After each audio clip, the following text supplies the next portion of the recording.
অল্প কিছু মুসলিম, আল্লাহ ভালো জানেন, অল্প কিছু মুসলিম, এই মুসলিমদের হাতে আল্লাহ পাক বিজয় দান করবে এবং ওই পশ্চিমা সভ্যতার পতন ঘটবে। আমেরিকা বলে কোনো কান্ট্রি পৃথিবীতে থাকবে না, ইসরায়েল ধ্বংস হবে, এই পুরো ব্রিটেন পশ্চিমা সভ্যতা ধ্বংস হয়ে যাবে, পৃথিবীর আয়তন কমে আসবে, টেকনোলজিগুলোও চলে যাবে, মানুষ আবার ওই ঘোড়া, ওই ঢাল, ওই তলোয়ারের যুগে ফিরে যাবে, ঠিক আগে যুগে। এরা যতই বলুক ভিশন 2050 ইত্যাদি ইত্যাদি, এগুলোতে কান দিবেন না। এরা হচ্ছে সব অন্ধ মানুষ, অন্ধ। এদের কাছে কোরআন সুন্নাহর জ্ঞান নাই, আমাদের কাছে চূড়ান্ত জ্ঞান আছে। এরপর কি হবে?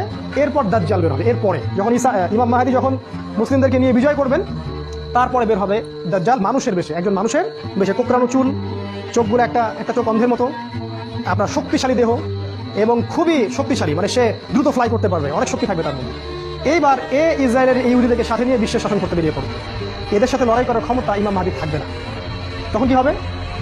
ওই যে ফেরাউনের শাসন থেকে বাঁচানোর জন্য আল্লাহ পাক যেমন সাগরকে দ্বিখণ্ডিত করে দিলেন না, লাঠির আঘাতে সাগর দ্বিখণ্ডিত হয়ে গেল, ঠিক একই ভাবে আল্লাহ পাক এই ফেরাউন অর্থাৎ এই দাজ্জালের হাত থেকে এই পৃথিবীকে বাঁচানোর জন্য আসমান থেকে ঈসা আলাইহিস সালামকে পাঠাবে। এবার ঈসা আলাইহিস সালাম দুইজন ফেরেশতার হাতে কাঁধে ভর দিয়ে কোথায় নামবেন? সিরিয়ায় নামবেন। এই যে সিরিয়া যুদ্ধ হচ্ছে, সিরিয়ার দামেস্কে সাদা মসজিদের উপরে তিনি নামবেন। এখন ওই দেখেন মসজিদ সাদা হয়ে গেছে। যখন এই হাদিস বলা হয়েছিল তখন মসজিদটাই ছিল না।